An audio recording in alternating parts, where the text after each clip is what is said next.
Да, погодка нас не балует, что-то не только в Якутске, но и по всей России как-то колбасит. То у нас уже плюс, тепло, и сегодня резко снегопад, все снегом замело. Или машину очистил. Друзья, я вас приветствую в городе Якутске. Сегодня у нас уже 22 апреля. И в этом выпуске мы снова поговорим о якутском ноже. О таком важном элементе якутской культуры. Сахабгах по-якутски. Вот сейчас едем в наш магазин Усэкспо.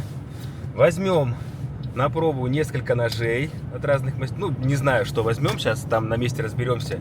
И сегодня мы поедем в ресторан Махтал к шеф-повару Федору Кривошапкину, чтобы уже на практике показать вам, как используются якутские ножи, в чем их преимущество. Но в частности, сегодня мы договорились заняться разделкой рыбы. Кирова 18, постоянно проезжаю это место, вспоминаю, как я раньше тут работал, почти 2 года, каждый день ходил с утра до позднего вечера. Весна для Якутска тоже непростое время. Во-первых, это большие лужи вокруг, потому что внизу вечная мерзлота, ливневки как толком не отрабатывают. И сразу размораживается огромное количество машин, начинаются пробки большие в городе. И это, конечно, тоже приносит некоторые неудобства тем, кто привык ездить всю зиму и привык к небольшому количеству авто на дороге. Ну фокусируйся, что ты на стекле? Мы с вами едем по проспекту Ленина, отъехали от площади, и вот сразу здесь с левой стороны торговый центр ИлинНР, магазин якутских ножей Усэкспо. Ну, добро пожаловать в наш уютный магазинчик. Петр, привет. Уже подготовил нам ножи. В общем, выбрали мы сколько тут? Раз, два, три, четыре, пять. 5 ножей. И Федор уже на месте определит со своей профессиональной точки зрения поварской, какой из них лучше всего подходит для разделки рыбы. Ну или каких-то еще кулинарных изысков. Ну, давай собираем тогда. Спасибо. У нас здесь как в музее. Дополнили экспозиции. Сверху у нас вот кузнец и шаман. И здесь можно наблюдать железо, крица, кришна железо, как оно выглядит после добычи, руда. И, конечно же, символ кузнецов – это ворон, сор. Держит кусочек кришного железа. Батыя. Вот я всегда себе такой хотел инструмент. Может, даже комплект. Батыя и нож. Ножи здесь у нас только авторские от якутских мастеров. Цена вот 5800 минимальная. 4200 даже есть небольшие ножички. То есть такая вот. И дальше уже здесь 12, 10 и так далее, уже в зависимости от качества ножа, от его украшения, стали, рукоятки, ножны. И здесь у нас уже супер такие красивые подарочные ножи. Они уже вон 56, то есть тут на любого покупателя, на любой вкус есть что выбрать и подобрать. Как мне нравится все время сюда приходить и просто их потрогать, поглазеть. Ладно, нас ждут, поехали. Едем в старый город, тоже очень красивое место в городе Якутске. Здесь, конечно, все отреставрировано, но тем не менее можно немножко представить, как выглядел город Якутск в старину. По сути, он отсюда, дальше там река Лена, набережная, отсюда город начинался.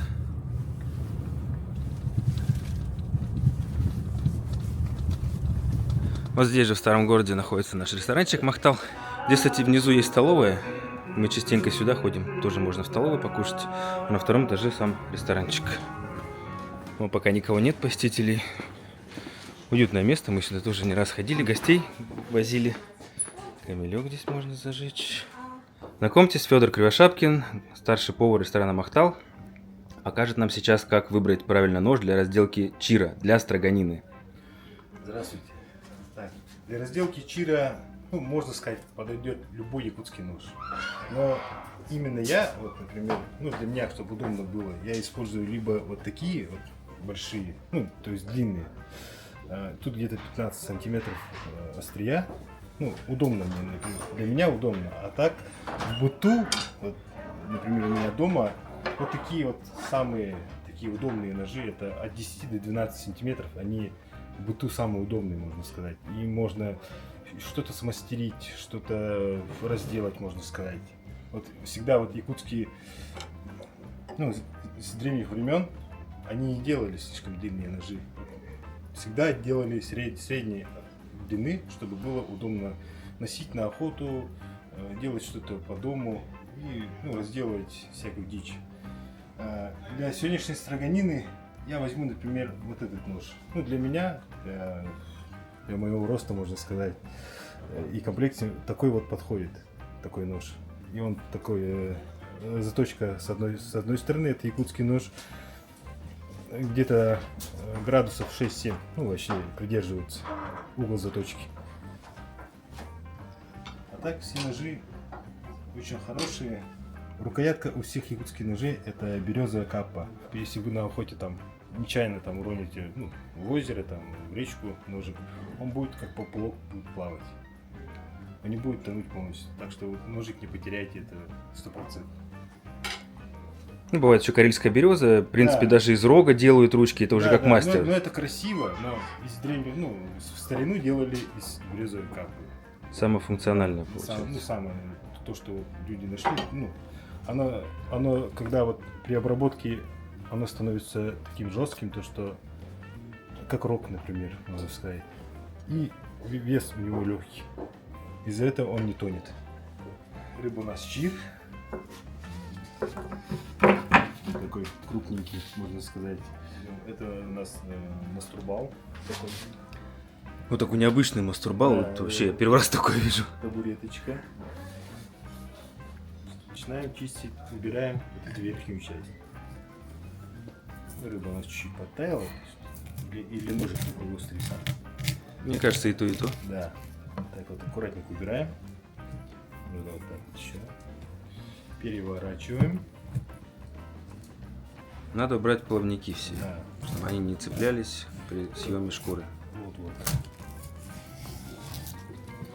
Может, как раз за эти места, которые обязательно надо срезать, когда шкуру снимаем, она может... Они будут цепляться, и шкура порвется.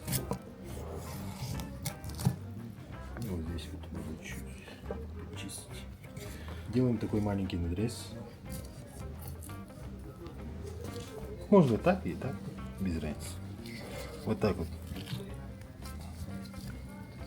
Сейчас чуть не хватает. Ножик толстый. Широкий в охвате. Жир хватает. Да, пока несли, разморозилась немножко рыбка наша. По идее, в большей степени заморозки ее начинают разделывать, Да. не доводя до такого состояния. Вот так вот.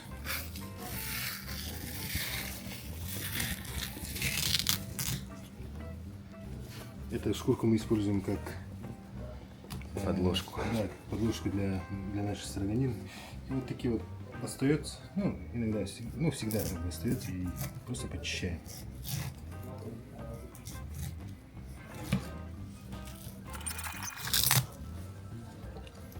Так, начинаем строгать нашу рыбу. Мы делаем тонкими струйками. Огромное влияние имеет острие ножа и сам размер. Чем острее нож и правильный угол, хотя должны получаться такие вот. Если так взять, она вообще безотходная. Например, если мы делаем эту строганину, полностью построгали, все мясо забрали. Потом, если даже вот остается на костях, мы их чистим.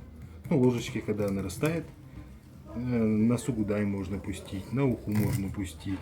Ну и сырую есть ее безопасно. Чира Да. одна из самых чистых рыб, и она была после долгой заморозки. Можно сказать, что в Якутии при минус 50 умирают все бактерии. А так у нас тут постоянная борьба идет. Кто у нас будет делать строган? Либо цех, либо мы. Вы сами понимаете, предприятие огромное. У вас свой цех отдельно, да, нарезает? Да, мясо, рыба, они такие, мясники. Все, вообще. Красота. Получилось. Кстати, я строганину давно не кушал. Сейчас с удовольствием пожую. Обязательно надо попробовать. Конечно, растаяла. Лучше она в мороженом виде, но за неимением другого. Все равно очень вкусно. Спасибо. Петр говорит, особо рыбку не кушает, но я его уговорил на пробу. Спасибо тебе большое, рад был познакомиться. Коле Атласову привет передаем. Я постараюсь к нему завтра, в следующий раз зайти. Вы дружите хорошо с ним, да? Оказывается, вот вспомнили. Ну, как бы мой наставник. Учитель, наставник, да? Вот строганины научил делать его. Да? Да. Кстати, у Коли юбилей будет в эту пятницу, 45 лет. Я, Коль, тебя поздравляю, если вдруг ты увидишь это видео. Ну, еще созвонимся. Остаток можно вот так упаковать в пищевую фольгу, убрать в морозилку и попозже еще построгать. А это мы несем ребятам в магазин.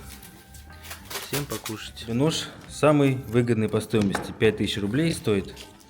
Именно как рабочий для выполнения такой работы, чтобы вот прям не жалко было. Хочу его потестировать дома. Еще сделать в дальнейшем какие-то сюжетики, как мясо резать, что-нибудь такое, строганину с печени, жеребятины. Вот такой самый простой. Как мастер? Попов, Иларион. Иларион Попов. Вот он делает такие простые рабочие ножи. Кстати, они пользуются наибольшим спросом. Потому что они выгодные по стоимости, самые недорогие и, в принципе, рабочие. Вот и проверим. Ну что, давайте поэкспериментируем. Тарелка из морозилки. Есть у меня вот такая колбаска. Мне друг Семен привез из Смертнево-Вилюйска. Мама его делала. Здесь перекрученная жеребятина. И внутри еще печень. Рулетик прикольный. Печень жеребячья. Тоже Семен привез. Осталось. И в поселке Парень, там речка Верхняя Парень, это самый север Магаданской области, там 20 километров до Камчатки, на границе, я когда ездил с Мирланом в январе экспедицию, мне местные рыбаки, я на рыбалку ходил, вот поймали, это мальма. Семейство Гольцовых, Лососевых, ну как-то так. Вот сейчас маленку я буду строгать. Сказали, что можно строгать, если пару недель ее в заморозке подержать. С января это уже больше 2 месяцев прошло. Поэтому все безопасно. Для эксперимента у меня есть мой нож, которым я уже много лет пользуюсь. Он, ну, чисто кулинарный, это я знаю, я им сколько раз уже все делал. Но мы хотим проверить нож, вот этот рабочий. Самый выгодный по стоимости, напомню, 5000 рублей он стоит. И здесь сталь 65Г, по-моему, так. Это просто обычная рессорсная пружина. Как правило, эти ножи используют больше для каких-то рубящих целей, для грубой работы. Но вот мы сейчас попробуем проэкспериментировать с тонкой кулинарной работой. Давайте для начала, вот есть такой мастурбал у меня свой. Саня Кондаков подарил, друг мой. И также мы срезаем лишние плавники. Режет вообще хорошо, гладко. Ну, заточка, понятно, здесь свежая. Не знаю, насколько я его хорошо разморозил. Делаем надрез. Все как Федор меня учил. Да, еще замороженное. Ладно, пускай немножко оттает. Все-таки рулетик. Я также обычно 2 руками, чтобы более контролировать резку. Ну, можно и одной. В принципе, отлично. Работает хорошо. Себе режет. И печень. Их я буквально вот недавно вытащил из морозилки.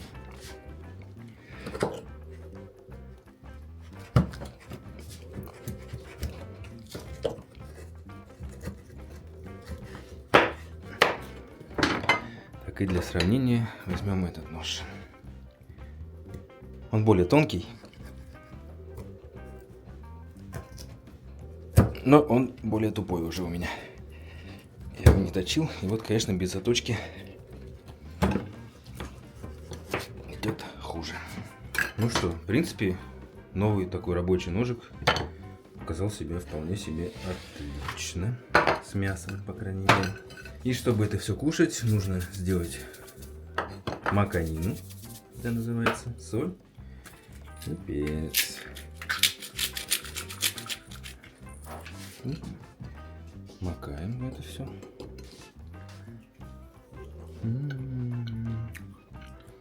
Пока беру морозилку, надо рыбный нарез. Так, ну немножко валенка подтаяла.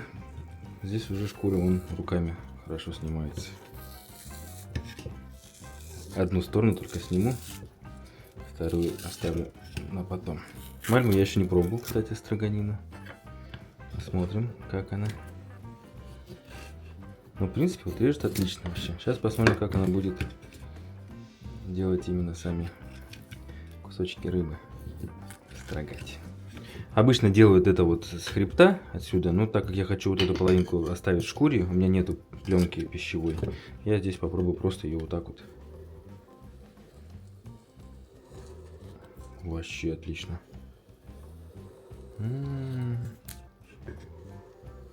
Слушайте, прям как по маслу.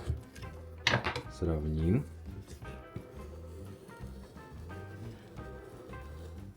Ну, это тоже, конечно, хорошо работает. У него слабая заточка сейчас, но, тем не менее, форма более тонкая, элегантная. Так, ну, я думаю, для начала хватит. Слушайте, ну все, отлично. Могу сказать, что даже можно приобрести, если нету финансовых сейчас средств, чтобы покупать более такие дорогие ножи. Самый простой нож, он вполне будет хорошим помощником в работе дома, в хозяйстве. И какие-то грубые можно работы, и вот видите, если его еще уметь точить хорошо, постоянно заточку поддерживать, все будет отлично, можно пользоваться. Так, давайте кушать. Тарелку желательно перед этим подержать в морозилке, я вот вначале уже сказал, потому что так лучше сохранится в замороженном виде вот рыба, мясо, потому что мы сюда будем строгать. Ну и сейчас пока так. Шикарно. Вот так я периодически дома кушаю. И вот наконец-то решил для вас это поснимать. Какая мальма вкусная, оказывается, тоже. Печень жеребячая. Каждая по-своему деликатес. Так, сейчас. Я давно, правда, вот я сейчас подумал, что может быть почаще вам что-нибудь такое снимать. Я даже забыл, как тут все это на кухню себя расставлять. Порядок навести, конечно же. Чтобы была чистая съемочная поверхность. Вот это, видите, колбаска вот здесь. Печень в середине. Как хорошо видно. Тоже такой, я первый раз такой кушаю. Именно вот. Ну, вот такие колбаски я ел, но они каждый по-своему. У каждого свой вкус. Кто-то чеснок добавляет, перекручивает. В общем, Якутия. Пища и продукты, кулинария — это неотъемлемая часть культуры Якутии. Ее культурного кода. Поэтому мне, в принципе, действительно надо бы побольше на это обращать внимание. Поеду домой, возьму с собой якутский нож. Видео. Еще там вам что-нибудь буду делать. В июне я улетаю. В мае доучиваюсь сейчас.